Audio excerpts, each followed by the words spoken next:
anyone like me kind of struggling with our finances? I mean, just the budget. I mean, I still have a little margin in my life. It's not that I have a need. It's just the budget's a little out of whack. I mean, gas prices, now they're coming down, but I mean, my budget for gas, I had to drive up. Laura had a baby shower to do in Washington. I drove 3/4 of the way up there, dropped her off, came back home. Then I had to go pick her up and bring her back home. Then several trips to Sacramento for family. Just did a wedding at Yosemite. Then all my other running around I have to do. My gas budget just in that car is kind of out of whack. And then my garbage bill. Some of you that live in Salida, we got 3 garbage cans now. What am I supposed to do with 3 garbage cans? More than almost doubles my bill, And then, it heats up. So now my air conditioner is running almost full time. So there goes my air conditioner. My electric bill is out of whack. I mean, I just kept going over and over all that. My cable bill jumped up a couple $10, $20. I think it's like $30. It's just like, you got the budget. You're living within your margin. You got a little extra money, but yet everything's just kind of out of whack. So you get in there, maybe a little stress, maybe a little worry. You're just trying to wrestle with those finances right now. And so maybe I reflect back on one of these things I've always heard. Pray about it. Pray about it. Paul says it well right here.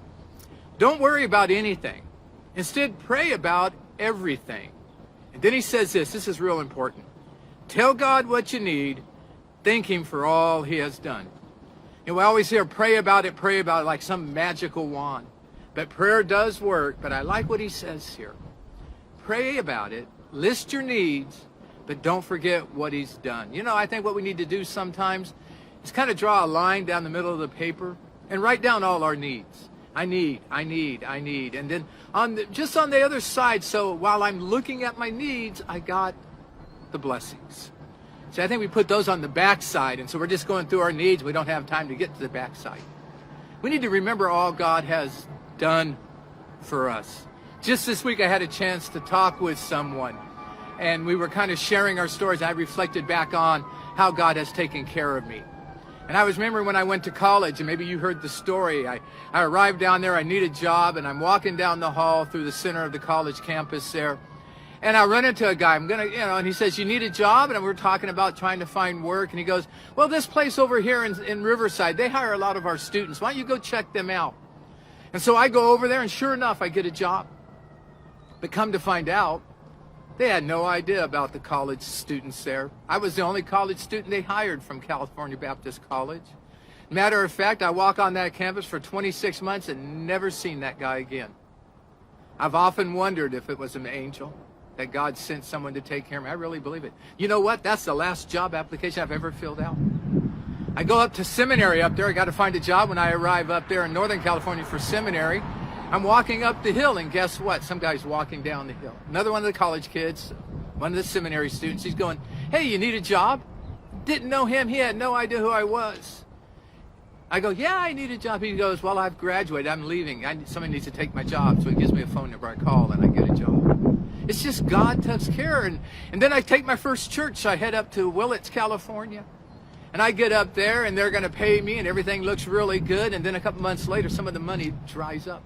They had great dreams, and it just wasn't becoming reality. And so I lost some of my finance, had to get a job.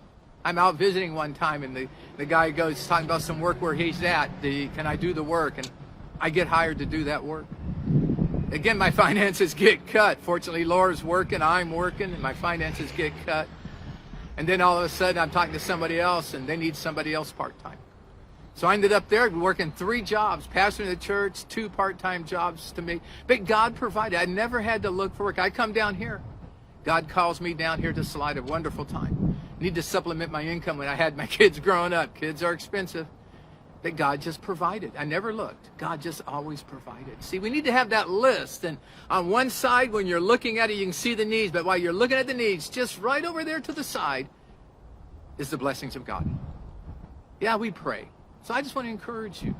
Let's not worry. Let's take it to God. And it's just pray, yeah? But let's make a list. What do you need? Then how has God blessed you in the past? What has God done for you in the past? Yes, God, I need. But God, I remember. So I want to encourage you. It's tough right now. Things are really tough. I'm working on my budget all the time. Always takes a little tweaking. But I have margin.